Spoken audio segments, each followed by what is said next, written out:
오늘부터 이제 채권 강론 쭉 정리를 좀 한번 해 나갈 텐데, 일단 제 수요일 날은 심야특강 좀 하루 쉽시다. 수요일 날은 휴강이고 그냥 끝날 때까지 이제 목표는 2주 안에 끝내는 게 목표입니다.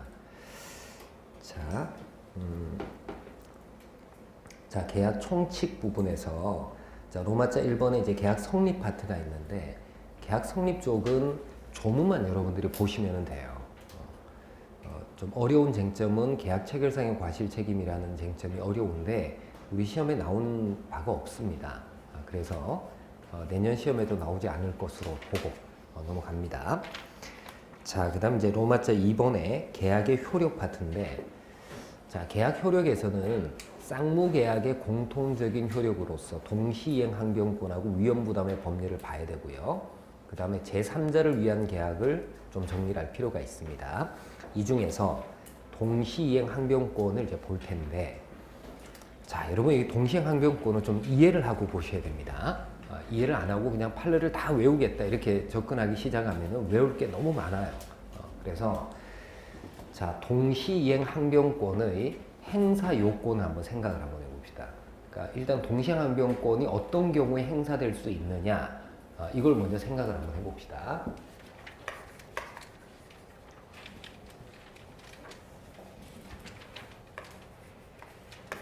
동시이행 항변권의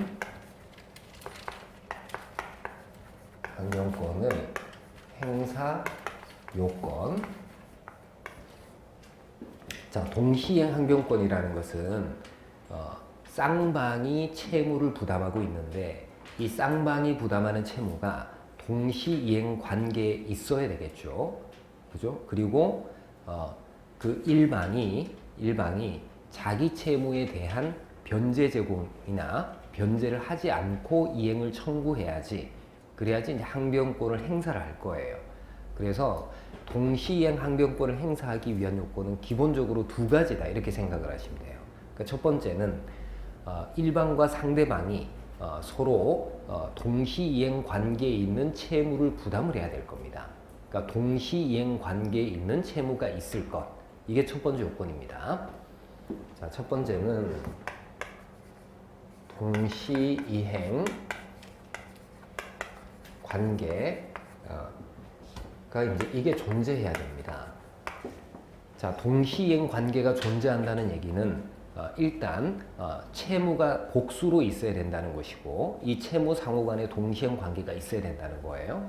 이게 이제 첫 번째 요건이고, 그 다음 두 번째는 자, 동시이행 관계에 놓여져 있는 채무자 일방이 상대방에 대해서 항변권을 행사를 하려면은 상대방이 자기 채무에 관한 이행 혹은 이행 제공 없이 이행을 청구를 해봐야 됩니다.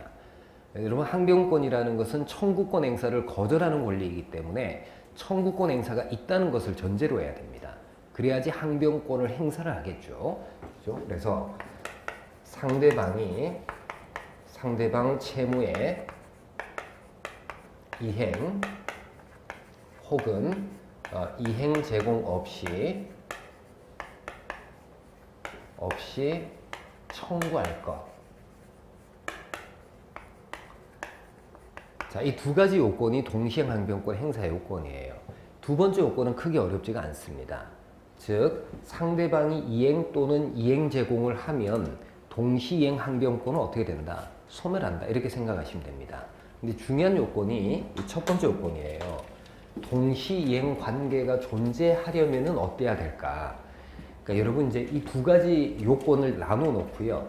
동시이행 관계가 존재한다는 것만으로도 일정한 법적 효과가 생깁니다. 그 다음에 항변권을 행사했을 때도 법적 효과가 생겨요. 그렇죠?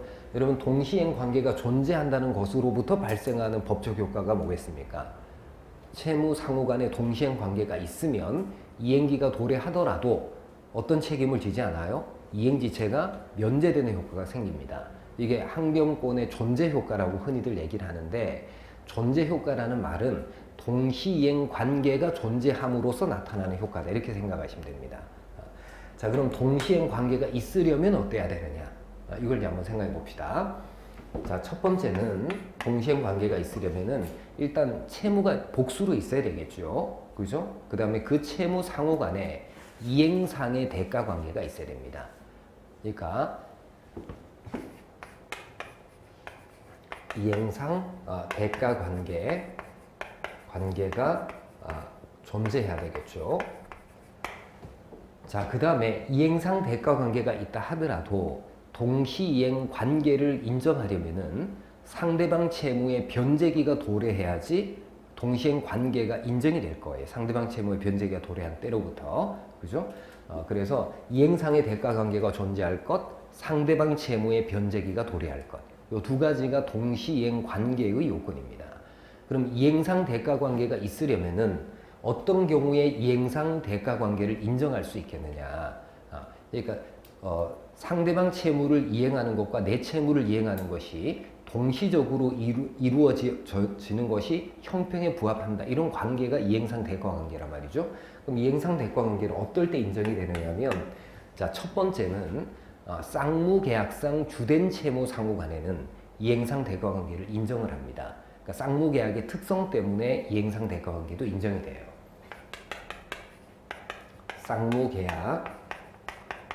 계약상 주된 채무 상호간. 자, 쌍무계약상 주된 채무 상호간에도 동시행 관계가 인정이 됩니다. 이게 이제 첫 번째 유형이에요. 그러면 쌍무계약상 발생되는 채무는 다양할 수가 있습니다.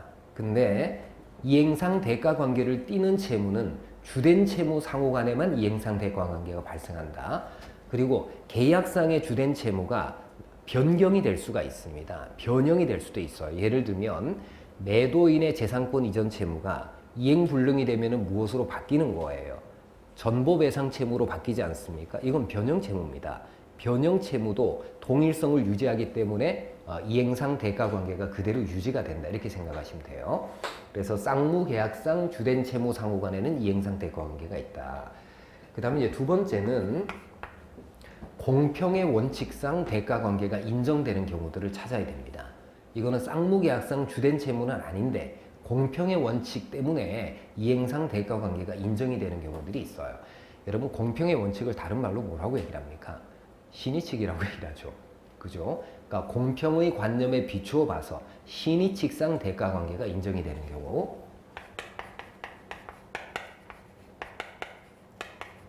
대가 관계 이게 존재하는 경우. 자, 신의칙상 대가 관계가 존재하는 경우는 좀 다양할 수가 있습니다. 그래서 요거는 몇 가지 유형을 좀 나누어 볼 수가 있는데, 자, 첫 번째는 어떤 게 있냐면은 이중지급 위험을 피하기 위해서 동시이행 관계를 인정하는 이행상 대가 관계를 인정하는 경우가 있습니다. 그러니까 이중지급 위험 회피를 위해서, 이 대표적인 게 뭐겠습니까? 이중지급 위험을 회피하기 위해서 동시행 관계가 인정이 되는 유형이 어떤 게 있어요? 원인 채무의 지급과 관련해서 어음이나 수표를 교부를 했습니다.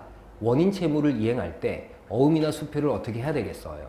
회수를 해야 되지 않겠습니까? 이 회수 안 하면 나중에 어음금이나 수표금을 지급해라고 청구할 때 인적 항변이 절단이 되기 때문에 이중지급의 위험성이 생기는 겁니다.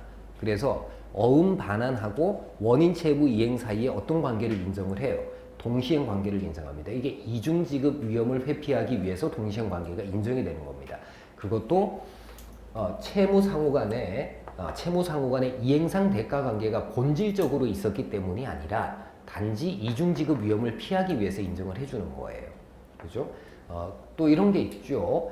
변제를 했는데 변제하는 사람은 변제 증거를 확보하기 위해서 영수증을 받아둬야 될 거 아니겠습니까? 영수증 안 받아두면은 나중에 이중으로 변제 청구를 냈을 때 증명을 하지 못해서 이중 변제 위험에 노출이 됩니다. 그래서 변제와 영수증 교부 사이에서도 동시행 관계를 인정을 해요. 이것도 뭐다? 이중 지급 위험 회피를 위해서 동시행 관계가 인정이 되는 겁니다. 그 다음 두 번째는 자, 이게 쌍무계약상 주된 채무는 아닌데 동일한 법률 요건으로부터 채무가 발생했고 서로를 이행의 상대방으로 해서 채무가 발생되는 경우가 있습니다. 자, 동일 요건에 기초하여 서로를 이행 상대방으로 채무가 발생했다. 이런 경우에도 심의칙상 동시이행 관계를 인정할 수가 있습니다. 자, 동일한 요건에 기초해가지고 쌍방이 채무를 부담하게 되는데 그 채무 이행의 상대방이 누구여야 된다. 서로를 채무 이행의 상대방으로 해서 채무가 발생했다면은 이 채무는 동시이행 관계를 인정을 합니다. 이게 이행상의 대가 관계가 존재할 거 이렇게 이제 이해를 하시기 바래요.